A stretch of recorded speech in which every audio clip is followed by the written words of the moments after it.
voy a hablar con un peronista, el 6 es, con Norberto Jaguar, que fue ministro, fue secretario de Das Neves, fue secretario de Maderna, bueno, ocupó muchos cargos en la administración pública, tanto provincial como nacional, para que nos cuente un poco cómo ve él la situación actual del peronismo en la provincia del Chubut. Norberto, buen día. Ricardo Bustos te saluda, un placer hablar contigo. ¿Qué tal? Buen día, Ricardo. Igualmente para mí un gusto hablar con vos y con tu audiencia. Bueno, estás en Rawson, sí, en Rawson. ¿Vos vivís en Rawson o en Trelew?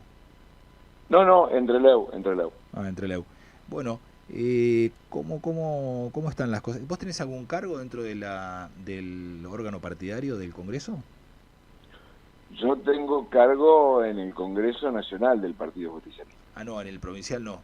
No soy autoridad provincial, soy autoridad de autoridad nacional del Partido Justicialista. Bueno, después podemos hablar también sobre el apartamiento que decidió el partido sobre el expresidente Alberto Fernández, expresidente de la Nación y expresidente del partido. Pero ¿cómo ves la situación en la que va a desembocar esta nueva reunión del 6 de abril en Comodoro Rivadavia?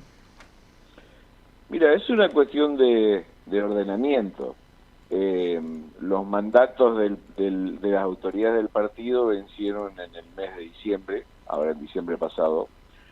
Hay una prórroga otorgada por el Juzgado Federal de Rawson en materia electoral para poder reordenar todo el sistema político del partido hasta finales de abril, hasta los últimos días de abril, y hasta ahí hay fecha como para que se reúne el Congreso y decida cuál es la postura que va a llevar adelante. O sea, por un lado sí es necesario mantener una prórroga de mandato de las actuales autoridades hasta que se convoque a elecciones partidarias internas para las nuevas autoridades.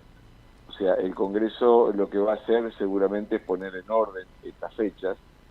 Yo estimo que hay una decisión de algunos sectores importantes, que son los que hoy conducen el partido, de estar llamando a elecciones para el mes de septiembre aproximadamente, con un cronograma de 90 días, y eso nos deposita más o menos en esta fecha que tenemos ahora Claro. para armar el Congreso. Y este Congreso, importante porque hay que hacerle modificaciones a la Carta Orgánica, o sea, el planteo de muchos sectores del peronismo es que estas elecciones que vienen ya se hagan sin el famoso distrito único, Sí.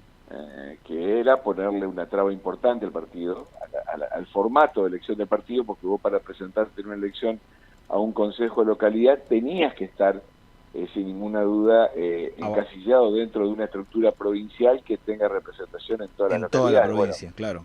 esto se va a eliminar y esto va a darle ¿Y otro cuándo se dispuso así? formato a ¿Y la cuándo elección se del Perú. dispuso así, de esa manera, del distrito único? ¿Y por qué se dispuso El así? distrito único se dispuso así allá por el año 2005, que era cuando ya estaba Das Neves, había ganado la elección a gobernador, ya era gobernador de la provincia, y todos los sectores del peronismo básicamente formaban parte del gobierno de la provincia. Entonces, se utilizó ese formato para que no haya en una posible elección interna 20 sectores que con 10, 12 o 15 afiliados te promovían una lista interna y te provocaban una dispersión importante. Y en función de gobierno esto fue de utilidad. Y eso después fue quedando en el tiempo. Vos pensás que Das Neves va a la reelección en el año 2007, la reelección de su gobierno, y saca prácticamente el 72 y pico, casi el 73% de los votos.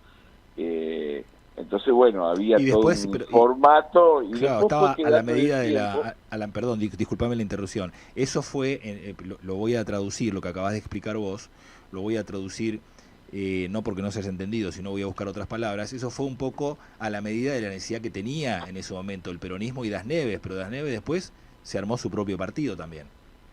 Exactamente, en una decisión, pero fue una decisión tomada por mayoría plena, o sea, no fue, no hubo sectores que no quisieron ese modelo en ese momento. Lo que pasa es que después prorrogarlo en el tiempo fue generando, obviamente, los inconvenientes que todos vimos, una diáspora y una dispersión de muchos sectores del peronismo que conformaron otro partido político, incluso el propio Das Neves. Tal es así que allá por el año 2011, el peronismo estaba cerrado, y el Frente para la Victoria, para su conformación, cuando lo lleva de candidato a Carlos Beliceche, tiene que conformarse utilizando la autorización del PJ a nivel nacional, que en ese momento era Daniel Scioli el presidente, más el Polo Social y el Partido Socialista Auténtico de Chubut.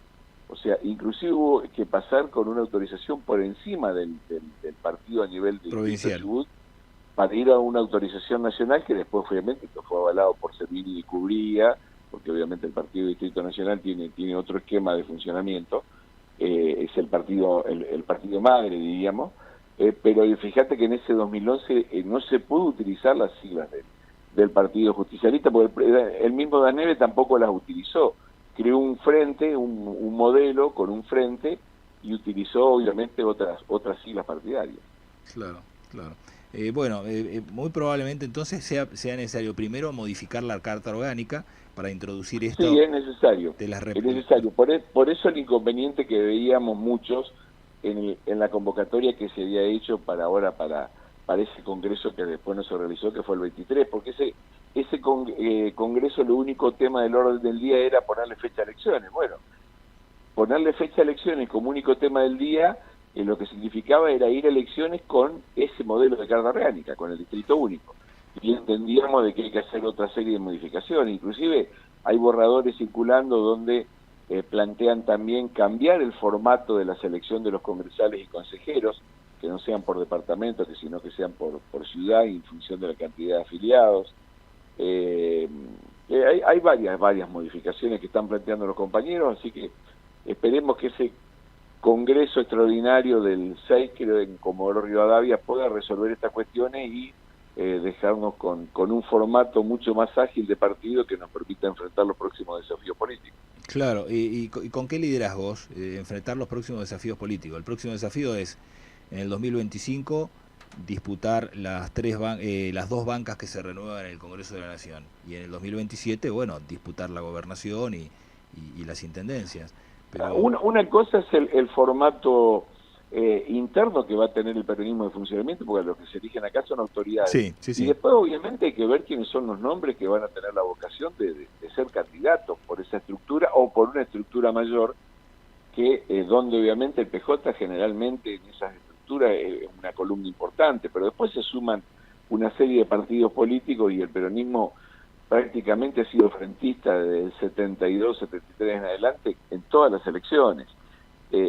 Son muy pocas veces donde se utilizó exclusivamente el número 2 como sigla partidaria, siempre fue como frente, Frejuli, Frejupo, después bueno el Frente para la Victoria, siempre. Entonces ahí se le suman el resto de los partidos políticos. Me parece que ahí es donde se dirimen un poco quiénes van a ser los próximos candidatos. En las últimas elecciones partidarias siempre ha habido internas dentro de esta estructura, y ahí es donde se postulan seguramente varios compañeros, así que en ese sentido no tiene nada que ver.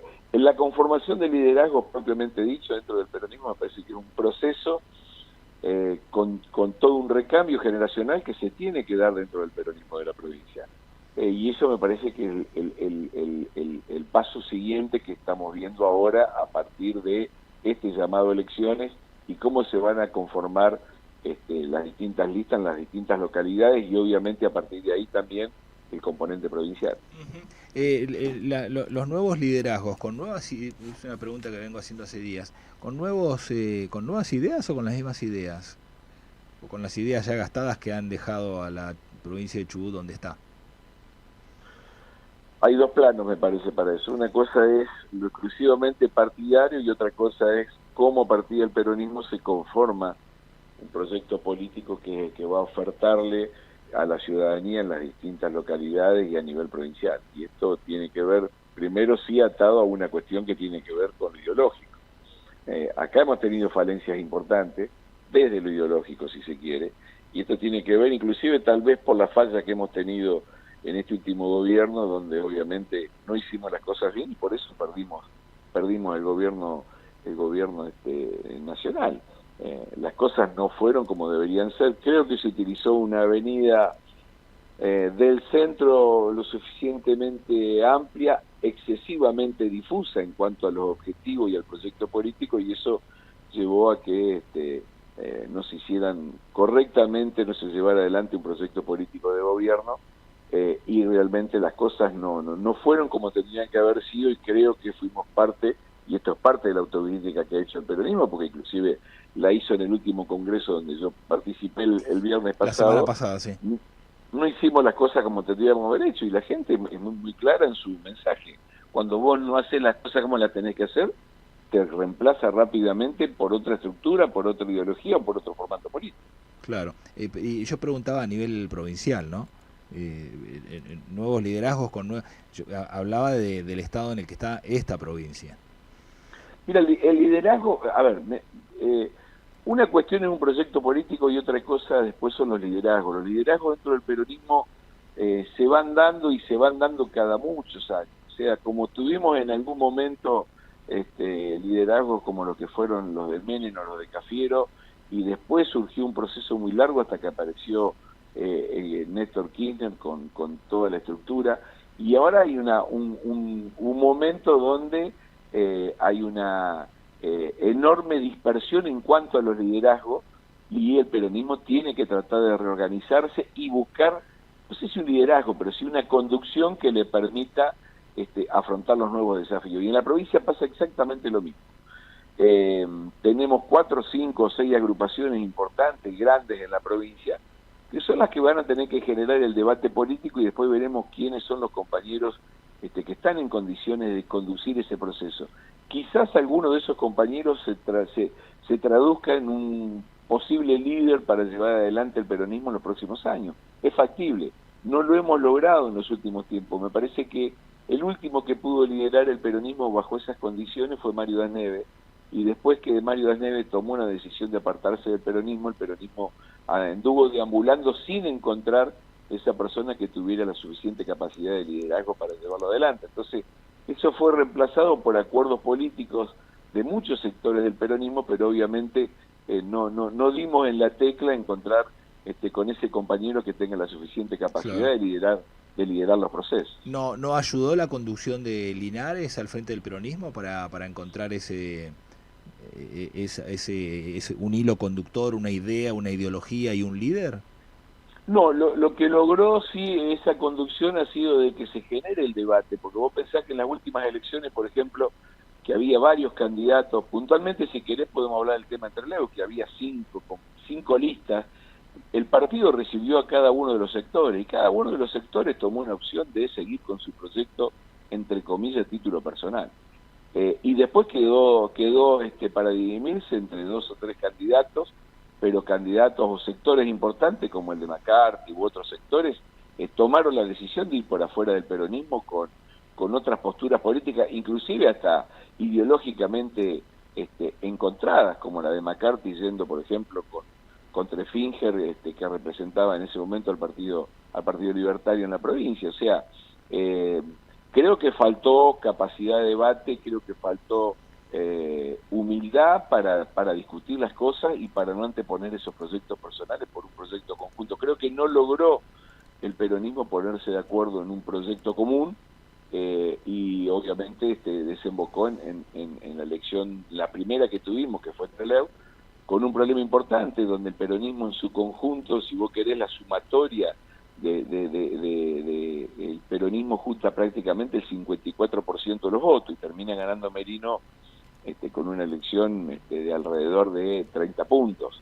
Inclusive Merino saca menos votos como intendente que los votos que había sacado Florencia Papayani, que había salido segunda con Maderna 4 años antes. O sea, había una dispersión en la política muy importante, no solo en el peronismo, sino también en los otros partidos. Pero bueno, esto es, me parece, lo que estamos viendo en el día a día, ¿no?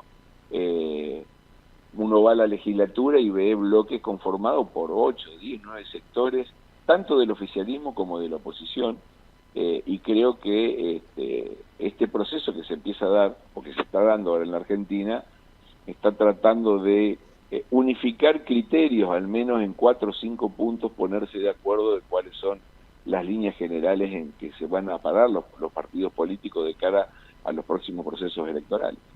El presidente de Chusotto, Pérez Catán, hace una semana aproximadamente, no descartó que el Chusotto acompañe a Torres o se sume a Torres en el gobierno provincial.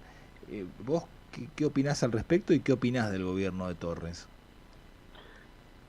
Mira, el formato que tiene el gobernador de la... Bueno, veníamos tan bien. Exponer públicamente la política es muy parecida a la que estuvo Mario Das Neves allá por el 2003, 2004, 2005. ¿Podés repetirme ahora, si sos... Norberto, vos sabés que se cortó cuando arrancaste tu respuesta. Que el formato político, ¿se está escuchando bien ahora? Ahora sí.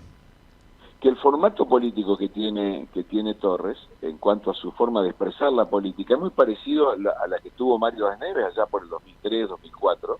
Un formato de un dirigente con mucha verborragia, con mucha exposición pública, pero después hay que dejarlo plasmado. Lleva apenas 100 días de gobierno, hay que darle espacio.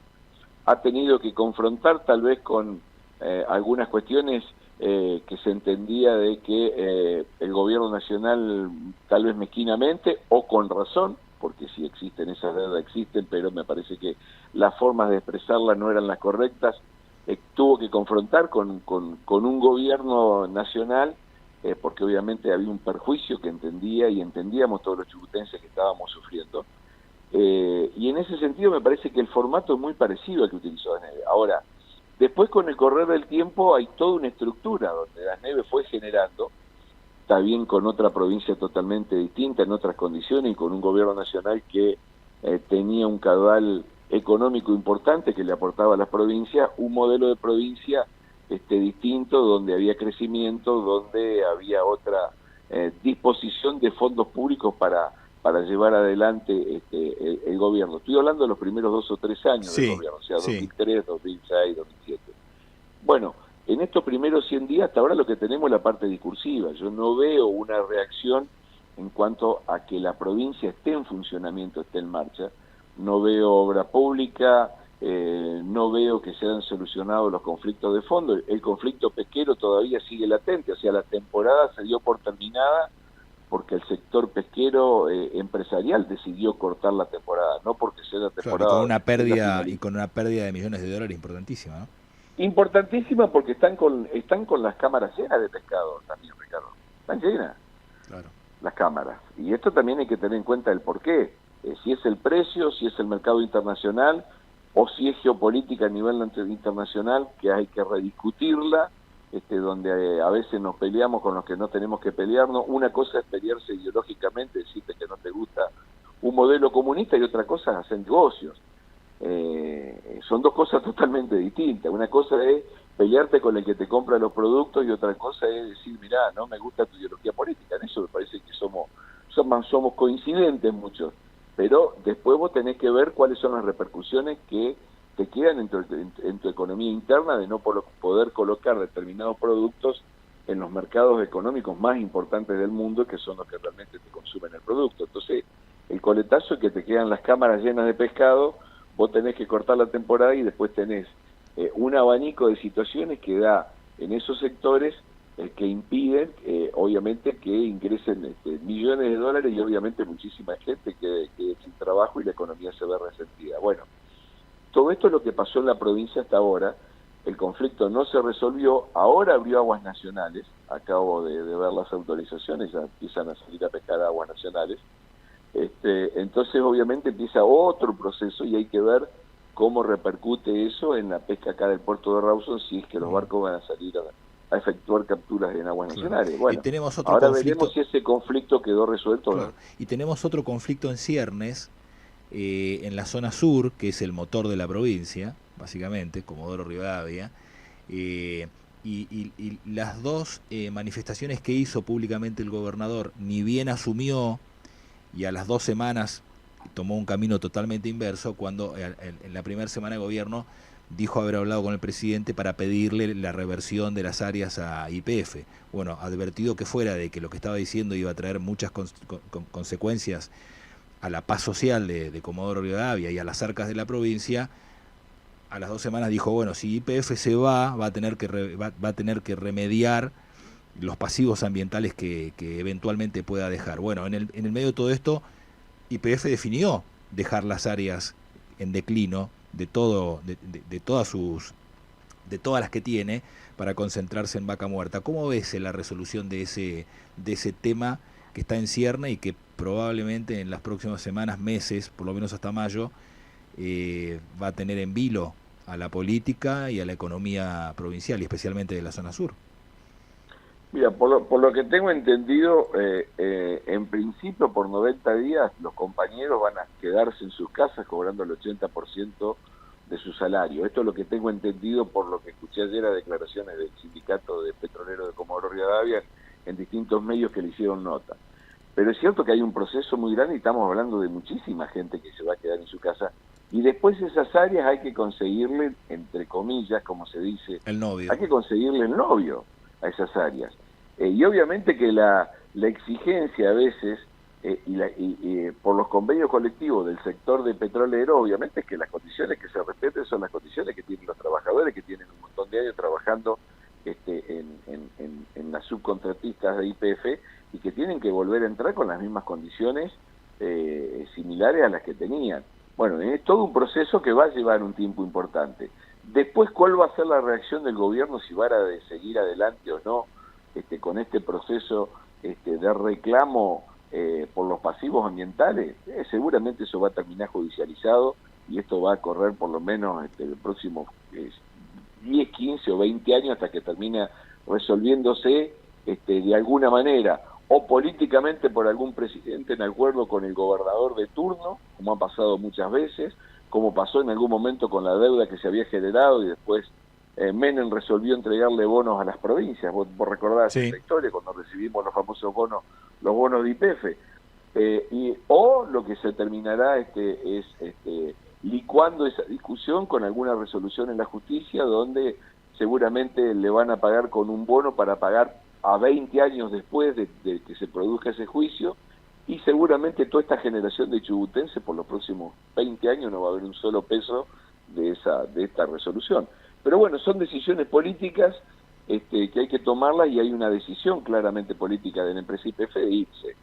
Ahora hay que ver cómo resolvemos rápidamente la actual situación, que es la de coyuntura de conseguir una empresa que venga y que se haga cargo de la explotación de esos yacimientos, que no hay que dejar que dejen de funcionar, porque obviamente vos sabés perfectamente que si un pozo se cierra, se deja de explotar, después se arranca de cero, porque todo eso se destruye, toda esa estructura que está armada. Hay que volver a perforarlo, y realmente no sé si haya gente interesada para explotar un pozo que con espalda financiera para apalancarse crediticiamente y hacer mantener la actividad de esos pozos. La última pregunta que te hago, vos dijiste que quizás, Ricardo, en este momento sí, porque estamos en un valor alto del petróleo, pero eso no quita de que si sucede lo que pasa siempre, que son ciclos, que el petróleo vuelve a bajar en 3, 4, 5 años, rápidamente dice, no, y ahora no me da la espalda, te dejo de vuelta a tomar la aire y me voy.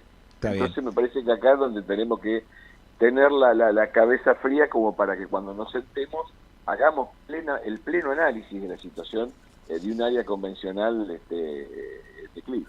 Claro. Te hago la última consulta, y es bien institucional, pero está hilvanada con alguna reflexión que hiciste al inicio de la charla cuando te pregunté por Torres. Me dijiste se parece mucho a Das Neves, y no pude, libre asociación de ideas, no pude hilvanar esa frase tuya con tres hechos que te voy a traer a colación, y quiero tu reflexión. El presidente Kirchner, cuando asume en el año 2003, rápidamente pone en funcionamiento un mecanismo para sacar o para remover al menos 3 miembros de la Corte Suprema de Justicia, y lo logra, por supuesto, promoviendo y proponiendo la integración de otros ministros en la Corte Suprema de Justicia. Das Neves hace algo parecido, pero con el Procurador General, con 2 intentos, el primero fallido, el segundo exitoso, de juicio político al Procurador General, a Samamé. Y ahora Torres, ni bien asume, y ya se llevó puesto, por supuesto que no lo en la teoría y en los hechos visibles no fue impulsado por Torres, pero digamos no somos inocentes, no tenemos cierto grado de trayectoria en el análisis político, y vemos que la salida de Báez fue impulsada políticamente. Y ahora se está impulsando políticamente la salida de Panizzi. Y hay tres nombres en juego, uno es Marano, el otro es una jueza de acá de Esquel, que ni la han consultado, pero la pusieron la echaron al ruedo, me parece que es más para desgastarla que otra cosa, y un tercer abogado como propuesto para integrar el Superior Tribunal de Justicia. ¿Qué evaluación hace? Yo hilvané, puede ser caprichoso lo que estoy haciendo, pero lo hilvané así como líneas finas que son, de alguna manera tienen un común denominador, que es que el que llega al poder necesita modificar la Constitución o del Superior Tribunal de Justicia, o en este caso de la Procuración, para asegurarse cierta comodidad en el manejo del mismo. ¿Te merece alguna reflexión la salida de Báez, ahora la amenaza de salida de Panizzi, y la propuesta de Marano? Del segundo no me acuerdo el apellido, lo tengo anotado por ahí, no me acuerdo el apellido, y el tercero es una mujer de acá de Esquel. Mira, yo creo que sería muy respetuoso, si quiero, de mi parte, hacer un análisis que a 100 días de gobierno un gobernador intenta hacer una modificación, porque seguramente después a futuro va a plantear algunas cuestiones que van a terminar dirimiéndose en el ámbito judicial provincial, y él va a necesitar tener el respaldo o una amplia mayoría. Eso ese, si vos querés, puede ser la primera línea de pensamiento, la más rápida que te puedo decir. La segunda es tener una corte adicta no te garantiza poder llevar adelante posturas políticas, porque obviamente esto quizás en el pasado puede haberte servido o puede llegar a servir en algunas cuestiones nacionales para resolver cuestiones de fondo, que es lo que ha venido pasando tal vez en el último periodo, donde las causas pueden manipularse como a gusto y piacere de algunos sectores de la política, que tienen más que ver con sectores de poder que con sectores del gobierno propiamente dicho. Si querés podemos hablar de un montón de casos que se pueden dar vuelta, y podemos hablar de Rosenkrantz, o podemos hablar de un montón de jueces que uno lo sufre. Yo te digo, por ejemplo, yo sufrí una de esas causas, entonces sí te lo puedo poner como ejemplo. Mi causa de la Nata termina en la Suprema Corte y la termina resolviendo Rosenkrantz, que al principio era el abogado de la Nata cuando yo inicié la causa. O sea, te imaginás vos qué posibilidades y no se apartó de la causa. Esto es lo más grave de lo que a veces vemos en cómo se reaccionan esos sectores. Entonces yo espero, por el bien de la institucionalidad de la provincia, que no se haga, que no se utilice ese marco, y que realmente, si hay una necesidad de hacer algunos reemplazos, algunos quizás por cuestiones de salud. Lo de Báez no me quedó muy en claro, porque fue más allá de que había una causalidad y una causa llevada adelante, donde había un montón de gente que estaba discutiendo el accionar de Báez como juez durante su mandato en la justicia. No me quedaría en claro el porqué de se deberían cambiar 2 miembros más del Superior Tribunal de la provincia. Vuelvo a reiterarte, salvo que medie alguna situación que desconozco. Me parece que lo que deberíamos hacer es darle al Poder Judicial el suficiente espacio como para que pueda trabajar con absoluta libertad. Bueno, Norberto, muchas gracias por el tiempo que le has dispensado a nuestra audiencia en la cordillera. No, por favor, gracias a ustedes por el contacto. Que tengan un muy buen día. Gracias. Norberto Jaguar, ex ministro